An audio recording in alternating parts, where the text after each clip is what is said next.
একজন রকস্টারের আসলে বেসিক্যালি যেরকম লুকস হওয়ার কথা, তার এই পনিটেল যে লুকসটা, এটা একদম মানানসই। তার এই বয়সের সাথে আসলে যে এই লুকস, এটা আসলেই মানানসই।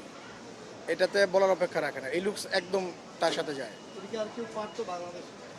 আই থিঙ্ক নো, এটা তাকে দিয়েই সম্ভব। নিজেকে ভেঙে চুরে বারবার যে গড়ে তোলা, এটা একমাত্র তাকে দিয়েই সম্ভব। সেই তুফান বলেন, প্রিয়তমা বলেন, আর তাণ্ডব বরবাদ, তার দ্বারাই সম্ভব এগুলো। একজন অ্যাক্টরের এরকমই হওয়া উচিত, তার সাথেই এটা যায়। একজন অ্যাজ এ অ্যাক্টর, আমি তাকে হিরো বলবো না, বলবো অ্যাজ এ অ্যাক্টর নিজেকে ভেঙে বারবার তৈরি করা, এটাই হওয়া উচিত, যেটা সে করতেছে। বাংলা ইন্ডাস্ট্রিটাকে এই মুহূর্তে একাই টেনে নিচ্ছে, ওয়ান কাইন্ড অফ। হ্যাঁ, অনেক ভালো ছবি আসতেছে, যেমন আমি রোহিত দেখবো এবার। রোহিত আমার দেখার ইচ্ছা আছে, মাসুদ রানা দেখার ইচ্ছা আছে, কারণ সেই কিশোর বয়সের ফিল। একমাত্র বাংলা সিনেমাকে এই মুহূর্তে মানে as a commercially art film যদি বলেন তাহলে সেটা অন্য চ্যাপ্টার।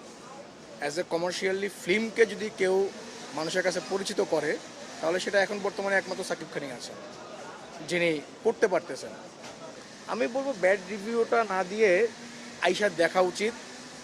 তারপরে আরেকটা জিনিস হচ্ছে, আপনার ব্যাড কমেন্টস বলেন, এখানে এখানে ব্যাড রিভিউ না দিয়ে আপনি কোনো যদি কারেকশন করতে হয়, বা যদি কোনো কিছু যদি একটু মনে হয় আপনার কাছে যেটা ঠিক হয় নাই, সেটা অবশ্যই পজিটিভলি আমি বলবো যে টিমের কাছে মানে তুলে ধরা উচিত।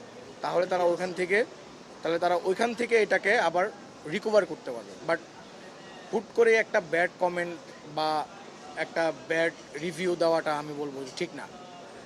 সবচেয়ে বড় কথা হচ্ছে আমাদের ইউজ করতে হবে যেটা, সেটা হচ্ছে comment sense, not common sense.